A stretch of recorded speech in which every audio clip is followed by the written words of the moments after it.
Hey folks, this is Kyle Wilkinson with Ellensburg Angler. On today's episode of the fly tying series, we will be tying a pheasant tail nymph. The pheasant tail is one of the most popular and well-known nymph patterns out there, and for good reason. It is a very productive fly. We fish this almost year-round on the Yakima, and it can imitate a wide variety of insects and tied in different sizes. Coming up now, we've got the March browns, we've got a few caddis moving around, we have some other smaller mayflies. This pheasant tail is a great imitation for that on the Yakima, and we will be fishing this quite a bit now throughout the next couple months and into the summer. I've already got a size 14 nymph hook in the vise, and I've already smashed the barb, and I've put a bead on the hook. I'm going to be tying this fly in some size 8/0 black unithread, and I'm going to start tying my thread in right behind the bead. I'm going to wrap back towards the bend of the hook, cutting off my excess part way back. Keep going back towards the bend. Once I get to the bend of the hook, I'm going to take a few fibers from this pheasant tail. I'm going to strip a few fibers off of the stem.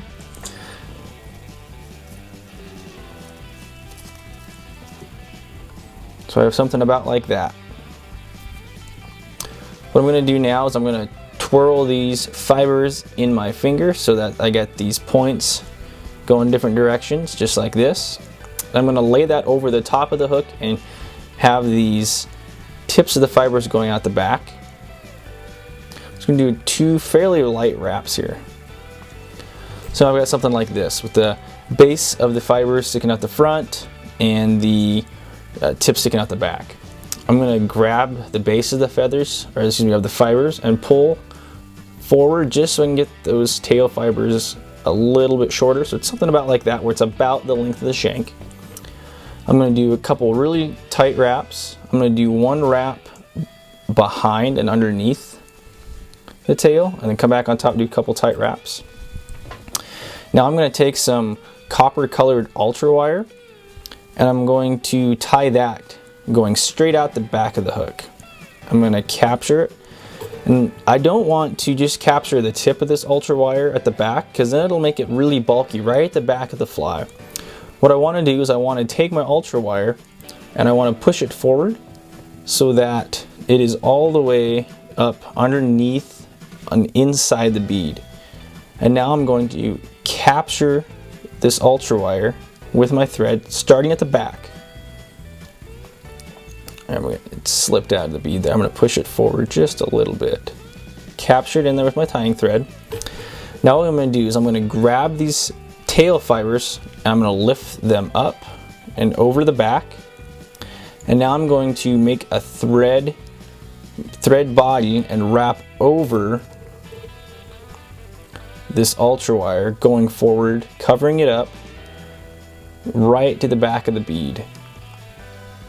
I'm now going to put a couple whip finishes right behind the bead. I'm going to go ahead and put my bobbin in my bobbin cradle.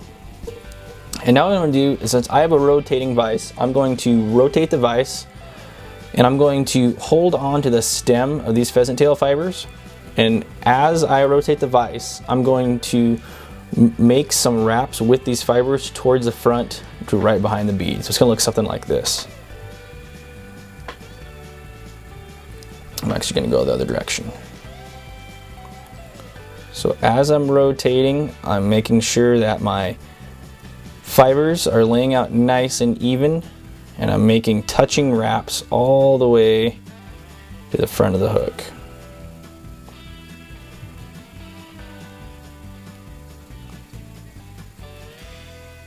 Once I get up here pretty close to the bead, I'm going to go ahead and capture those fibers with my finger. I'm going to take my tying thread, come over the top, do 2, 3 fairly tight wraps, and I'm going to do a couple wraps right in front of those fibers. So it looks something about like that. Now what I'm going to do is I'm going to take my ultra wire and I'm going to go over the top of those fibers.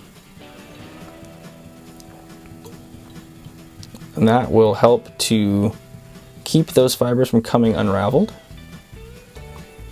Now once I get right up here where I've made my thread wraps over the top of the fibers, I'm going to go ahead and capture that ultra wire. Do a couple wraps over the top of it and behind it and in front of it. Now I don't want to cut my ultra wire because that's going to dull my scissors, so I'm just going to helicopter. And that's all I'm doing is I'm just taking this ultra wire and I'm just going around in a circle, and eventually that will make it weak and it'll just break off just like that. So nice and clean, I'm not worried about dulling my scissors. So now what I'm going to do is I'm going to take these fibers, these pheasant tail fibers, pull them back. I'm going to wrap over the top of those fibers right here at the base of them, right here. So now I have those fibers going straight out the back of the hook. I'm going to go ahead and take some ice dub peacock dubbing, and I'm going to dub just a little bit on my tying thread and wrap over the base of these fibers that I just folded over. Just a very little amount of this ice dub. Dubbed it on my tying thread, and now I'm just going to wrap it over the base of those feathers. So I've got a nice little ball of peacock dubbing. I'm going to wrap back up here towards my bead. Do a couple whip finishes, hold everything in place. And now what I'm going to do is I'm going to take some wood duck feathers. You can see right here, they're pretty mottled. And I'm going to take a few of those fibers, strip them from the stem. I'm going to have a set coming out each side of the fly so they look like legs. So take a fairly big clump. Something about like that. Again, I'm going to twirl these fibers in my fingers so I've got those hook points pointing different directions. I'm going to tie one set coming in on the left side. Same process, tying them down, having the base of the fibers facing towards the front of the fly. I'm just going to pull those fibers until I get about the length that I want. So something about like that right there. About the length of the body, maybe 3/4 of the body. Do a couple tight wraps. I'm going to trim off all of this excess here.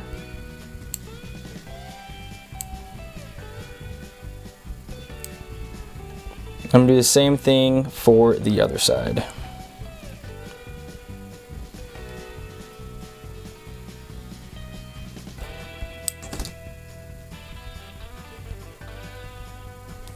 I'm going to go ahead and twirl these wood duck feathers, make sure those are pointing different directions.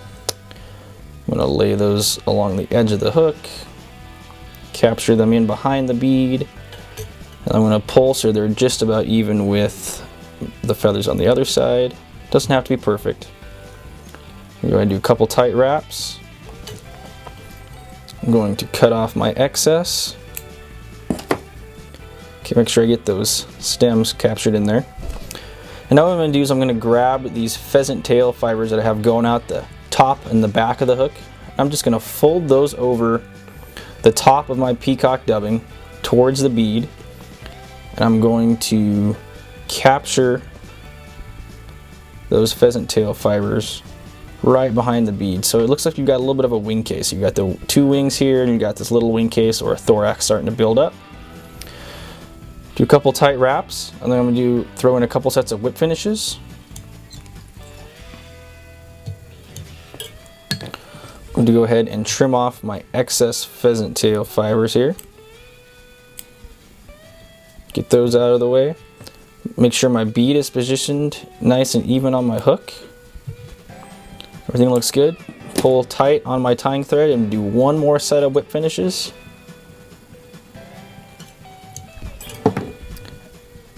And we're almost done. Now, I do have some of that peacock showing, as you can see, underneath the hook here, but I've got a fairly large amount of tying thread right behind the bead. Since I've already thrown in a bunch of whip finishes, everything is pretty much done. Everything's pretty stable on the hook. Nothing's really going to come unraveled. But I want to cover up those thread wraps right behind the bead. What I'm going to do is I'm just going to take a tiny, tiny little pinch of peacock dubbing, dub it on the hook. Maybe a little more than that.